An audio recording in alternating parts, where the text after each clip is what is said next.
नमस्कार, मैं सूरज सिंह। हम लोग पिछले वीडियो की तरह जैसा कि हमारा संधि प्रकरण चल रहा था उसी क्रम में आगे बढ़ते हुए आज हम लोग पढ़ेंगे संधि के प्रकार के बारे में। और ये बहुत इंपॉर्टेंट चैप्टर है। आपको हर एक जगह पे, चाहे सामान्य हिंदी का कोर्स हो या फिर आप कोई प्रतियोगिता तैयारी कर रहे हो, सब जगह इसका उपयोग होता है। संधि क्या होती है, संधि कितने प्रकार की होती है, उसके लक्षण क्या होते हैं, एग्जाम्पल, उदाहरण, तरह तरह के क्वेश्चन आते हैं। तो उन सारे प्रतियोगिता परीक्षाओं को दृष्टिगत रखते हुए हमने अपने अनुसार एक आपका संक्षेप में एक वीडियो प्रस्तुत किया है संधि के ऊपर। मुझे उम्मीद है आप सभी को मेरा वीडियो पसंद आएगा। तो आइए हम लोग अपने टॉपिक पे चलते हैं। तो जैसा कि संधि प्रकरण में हमने संधि के बारे में पढ़ा था। संधि क्या होती है?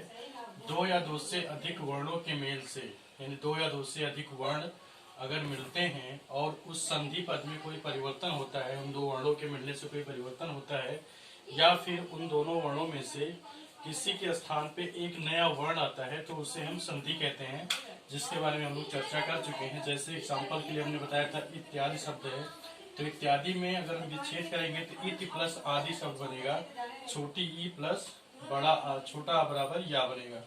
इसी तरह से है मधु अरी, मधु प्लस अरी, छोटा ओ प्लस आ बराबर वा बन रहा है। तो इस तरह से हम देख रहे हैं छोटी ई और आ के स्थान पे एक नया वर्ण या आ रहा है, छोटा ओ और आ के स्थान पे एक नया वर्ण वा आ रहा है। तो इस तरह से इन दोनों वर्णों में परिवर्तन हो रहा है, इसलिए यहाँ पे संधि है। आइए हम लोग चलते हैं संधि के प्रकार के बारे में कि संधि जो होती है मूल रूप से कितने प्रकार की होती है।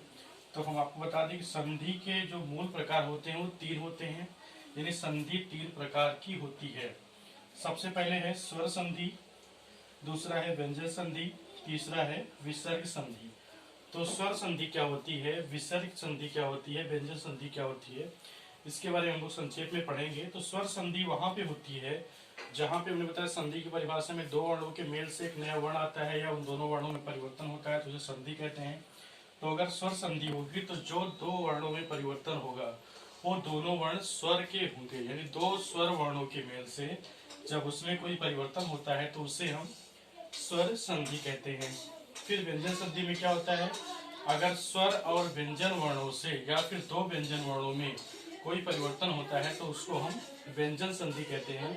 और विसर्ग संधि में क्या होता है, जब यही परिवर्तन विसर्गों के साथ होता है या स्वर और विसर्ग या फिर व्यंजन और विसर्ग के साथ होता है तो उसे हम व्यंजन संधि कहते हैं। एक बार फिर से हम आप लोग सुनेंगे। स्वर संधि का मतलब जिन दो वर्णों में परिवर्तन हो रहा है, अगर वो दोनों वर्ण स्वर है यानी स्वर वर्णों के मेल से जब उसमें कोई परिवर्तन होता है तो उसको स्वर संधि कहते हैं।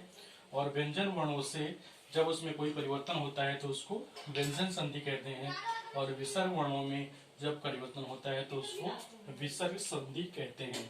तो जैसा कि नाम से ही स्पष्ट है, नाम स्वर संधि मतलब स्वर वर्णों के मेल से संधि का होना, व्यंजन संधि मतलब व्यंजन वर्णों के मेल से संधि का होना, और विसर्ग संधि का मतलब विसर्गों के मेल से संधि का होना। तो इस तरह से यहाँ पे आज का चैप्टर हमारा संधि, संधि की परिभाषा, संधि के उदाहरण और संधि के प्रकार के बारे में पढ़ा। मुझे उम्मीद है कि आप सभी ने मेरा वीडियो लास्ट तक देखा होगा और आप सभी को पसंद आया होगा।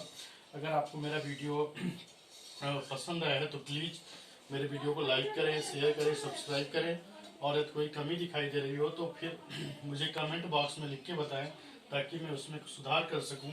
आप लोग मेरे वीडियो को ज़्यादा से ज़्यादा मात्रा में सब्सक्राइब करिए, जिससे मैं आपके लिए और अच्छे अच्छे वीडियो संस्कृत व्याकरण के ऊपर, हिंदी व्याकरण के ऊपर लेके आऊं और संस्कृत भाषा को, हिंदी भाषा को देश के कोने कोने में पहुंचाने में हम सभी मिल करके इसमें सहयोग प्रदान करें, जिससे अपनी भाषा का ज़्यादा से ज़्यादा विस्तार हो और हमारी भाषा की उन्नति हो। बस आज का वीडियो संधि, संधि के उदाहरण और संधि के प्रकार पे था। फिर नेक्स्ट वीडियो हम लोग इसके बाद भेजेंगे। बस, धन्यवाद।